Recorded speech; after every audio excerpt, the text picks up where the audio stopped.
Basile Queen ono abayise mu ngalo ingamba mu abawala abakeera okwetega abasajja nga mwagala kuganza basajja. Baby Rahim ow'oku TikTok abayise mu ngalo anti atwalibwa mu butongole kankikuddiremu ngamba mmwe Basile Queen abakeera okwetega Baby Rahim abayise mu ngalo mwana muwala amututte mu butongole era nga obutambi buyitingana ku mukolo gwe ogw'embaga ng'ali mu ssanyu n'omwagalwa we munnange agenze mu bakadde be n'amugjayo n'amukuba ekidaala makeke bukeke nga bwe tugenda okuba nga tulengera mu katambi kaneeno munnange oli ayinza okugamba nti nedda ezo skiiti ze zaabadde azanya munnange eno si skiiti bino bintu bya ddala jjukira nti Baby Rahim yakolakoko interview ku HK Media n'ategeeza nti no ali mu relationship ayina omukyala gwayagala obulungi era nga essaawa yonna agenda kuba amufuula maama w'abaana mu butongole ebyo no yabyogerera ku HK Media ne mwana muwala Hadija Kigozi ng'ali mu mukolako interview fe twali tumanyi nti byakusaaga munnange bya ddala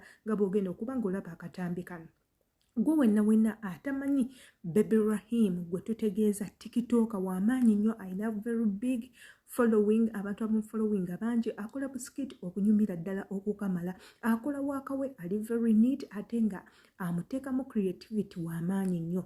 He is very creative. Bino ebyabamikisa okubiveeko ono guy ali so talented atwala obudde ku editinga videos neno n'azikola ne zirabika bulungi nga bw'ogenda okulaba kuzimu ku videos zino ze tugenda okuba nga tukola ki nga tubateerayo tugenda batirayo ezimu ku videos busikiti bwazenga akola ku TikTok mu mulabe gwenjogerako abasinga twogera erinnya nga temulimanyi ye muntu gw'otagenda kusanga everywhere tugenda musanga mu ntalo tugenda musanga ng'ayomba tugenda musanga mu bintu ebiri unnecessary tugenda sanga comment ye ya kisiru ku post ya muntu yenna nedda yes a guy ali ever silent abeerayo mu kamoli nenga akola wakawe akyasinza okubanga anyuma obulungi abawala babadde nga bamweteekako nga bamwetega bamubeerako bamweyisa amannya era handsome era baby era oli cute era nze nkwagala nze nsinga okwagala nga gaaya agamba nze mbalaba nino wange gwe nalondedda gwe ngenda okuba nga nyanjula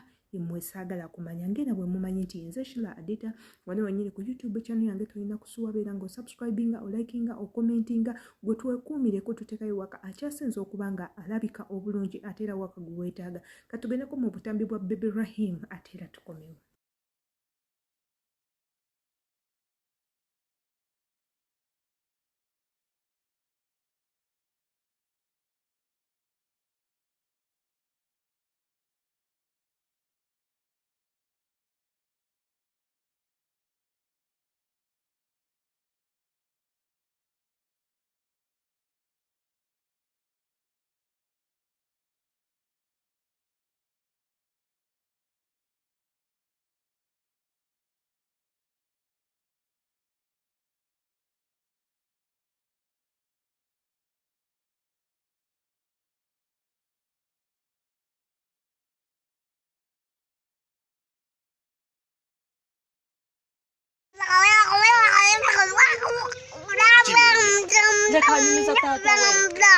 Mukam, how are you?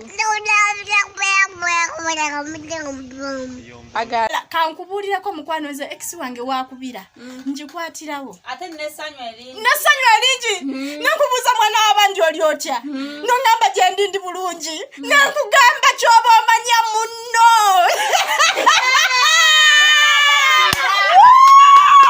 munno yatuusa mu bwengula okitegeera. Color yellow. Color yellow. Color yellow. What is this, Chigozim? Color. Color what? Color what? Color what? Color what? Color. Color black. Color what is this? Back. Eh? No. It's say. Chigozim. Giant. Chigozim. No. Color what is this? Blue. No. A bit of blue. Eh? Blue. Is this thing blue? Blue. Yellow. Yellow. Color what is this? No. Pizza. Eh? Pizza. Color picture. Pizza. Color yellow. No. Eh? Color yellow. Yellow. Yellow. What is this? Check. Color what? Color was.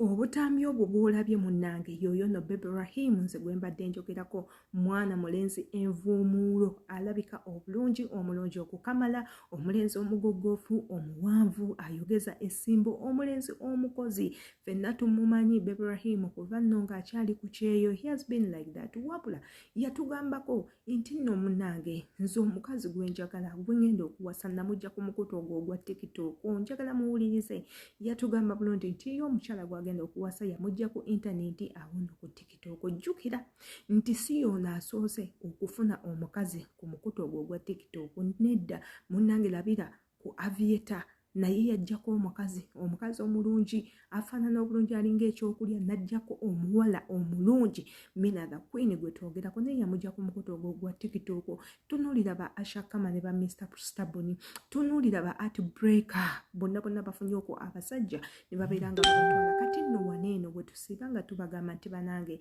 tukozesa intaneti eno gikozese bulungi eyinza okuba nga ye best chance yo okwewangulira ebyo by'obadde oyayaanira mu bulamu bantu bangi nnyo ku intaneti bafunako emirimu olina abeera successful tunuulira ku Phoebe emirimu gyonna agijje ku intaneti if it hasn't been internet Phoebe yandibadde taliiwo wandibadde tomulaba olunaku n'olwaleero naye intaneti yamu ayipinga waggulu ate namwe ne mumwagala ne mumwongerako support ekintu kino ekigenda nga kikula paka bwe kimutuusizaawo kati nno ne Rahim bw'atyo era nga tubagamba intaneti mugikozesa bulungi oyinza okufunamu ekyenjawulo baabo bannammwe bafunyeeko abasajja bafunyeeko emirimu batambudde ensi ez'enjawulo naye nga mukutu ogwo ogwa TikTok kati gwe ogukozesa ki nze ngamba it's high time n'otandika okukola ebintu ebirimu amakulu ebigenda okulabisa obulungi mu bantu ove mu by'okunywenya amabina ove mu by'okweyambula va mu by'okuwemula va mu kukola ebintu ebitalina makulu ku intaneti bibeera bikusa ddaala